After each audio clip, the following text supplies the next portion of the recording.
So, most people's job application process goes something like this. You see a listing, it looks okay, the salary's in the range, you send a CV, you hope for the best, and if they call you back, you get excited and start preparing for the interview. And the thing that almost nobody does, and I genuinely mean almost nobody, is properly research whether they actually want to work there before they invest any of their time or energy into getting the job. Like the whole energy goes into impressing them, and almost zero energy goes into figuring out if they deserve to be impressed by you. And I've made this mistake myself. Spent weeks preparing for a role, got the offer, took it, and within 3 months I was sitting there going, I could have known this place was like this before I even applied if I just looked properly. So that's what today's about. What you should actually know before you send anything. Okay, so the first place to start is the thing right in front of you, which is the listing. And most people read it to figure out if they qualify, and that's it. But there's actually a lot more in there if you know what to look for. First thing, how long has it been posted? A listing that's been sitting there for 3 or 4 months when it should be easy to fill is a flag, because it either means they're incredibly picky in a way that might be exhausting to work with, or people have been saying no to the role and you want to know why. Second thing, read how they describe the culture and the team, because the language companies use when they're trying to sell a role is very specific. And there are certain phrases that sound good but actually tell you something uncomfortable. Things like, we move fast and wear many hats, which often just means you'll be doing 3 people's jobs. Or we're like a family here, which sounds warm but sometimes means the boundaries are going to be a problem. Or looking for someone who thrives in a dynamic environment, which can mean chaos nobody has figured out how to manage yet.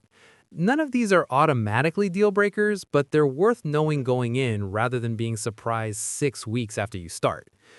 Third thing, look at what they're actually asking for versus what they're offering. Because if the requirements are enormous and the compensation is vague or below market for that level of skill, that tells you something about how they value the people doing the work. Okay, so most people know Glassdoor exists, but most people don't know how to read it properly and end up either dismissing it entirely or taking everything at face value, and neither of those is useful. The thing about Glassdoor reviews is that you're reading for patterns, not individual opinions.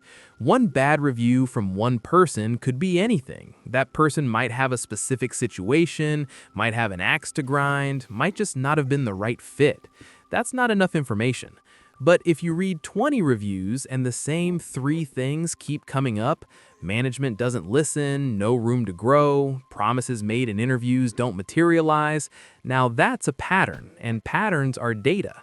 Also, pay attention to how management responds to negative reviews, because that alone tells you a lot. If the response is defensive, dismissive, or just copy-pasted corporate language, then you're seeing exactly how they handle criticism in real life, and that matters. And look at the positive reviews too, because sometimes those are even more revealing. If the best things people say about working there are free snacks and good location, and they can't really say much about the actual work or the people or the growth, then read that for what it is. This one, I think, is the most underused thing available to anyone doing a job search, and it's completely free. Go to LinkedIn and look up people who currently work there and people who used to work there. And specifically look at the people who used to work there, because that's where the interesting information lives. How long did people stay on average? Because if you're seeing a pattern where people in the role you're applying for are leaving after 8 or 10 months consistently, that's telling you something about either the role itself or what happens to people once they're in it. Look at where people went after they left. Did they get promoted out of that company into better roles elsewhere, which would suggest the experience is actually valuable? Or does it look like people are just escaping and landing anywhere they can, which tells a different story? And if you know anyone in your network, even loosely connected to that company, send the message and just ask. Most people are happy to share an honest impression of a place they work or used to work, especially if you're just asking for a general sense, not demanding insider information. A 5-minute conversation with someone who worked there is worth more than an hour of reading the company website. Quick one. Drop a comment with the biggest red flag you've ever missed before taking a job that you completely wish you'd caught earlier, because I feel like the answers to that question are going to be more useful than anything I can say up here. So, by the time you get to an interview, most people are in full performance mode, and they're so focused on answering questions well that they forget the interview is also their chance to investigate. And the questions you ask in an interview are genuinely one of the best signals you can get about what a place is actually like, because how they answer tells you everything. Ask them why the last person in this role left, and watch how they answer that, because if they get even slightly uncomfortable, vague, or pivot away quickly, that's information. Ask what the team has struggled with in the last year.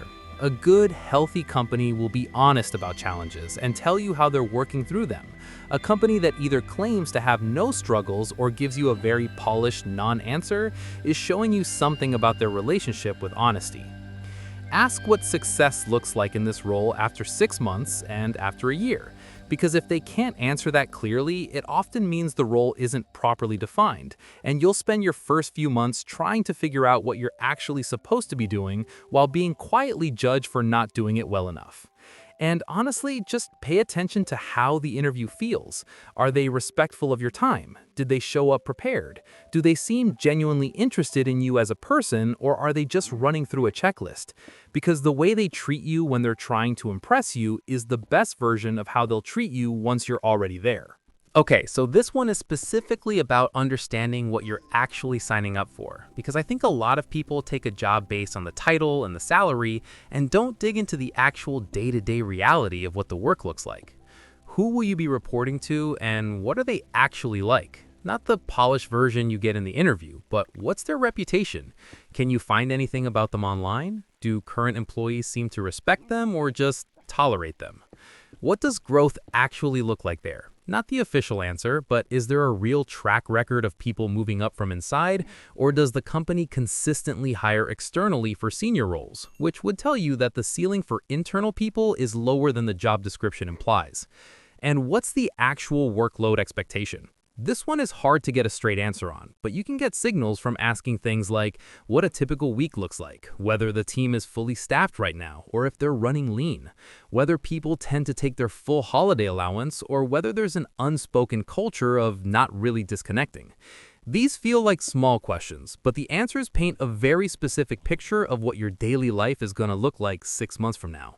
Last thing, and I'll keep this short because it deserves its own video really, but I want to at least say it.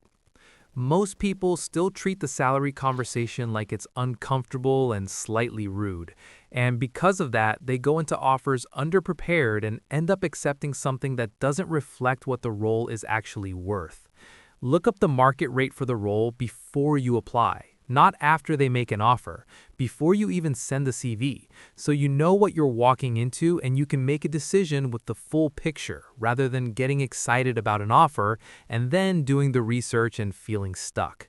And know that almost every offer has some room to move, and that asking respectfully is not going to cost you the job at a company worth working for, because a company that pulls an offer because you professionally negotiated is a company that was going to make your life difficult in other ways too. Look, the job market is hard enough right now without also walking into something that was wrong for you in ways you could have seen coming if you'd just looked. And I'm not saying do 6 weeks of research before every application because that's not realistic. But spending even 2 hours genuinely investigating a company before you invest your time and emotional energy into getting a job there is 2 hours that could save you from months of regret. The companies that are worth working for can withstand the scrutiny. And the ones that can't, well, that's useful information too.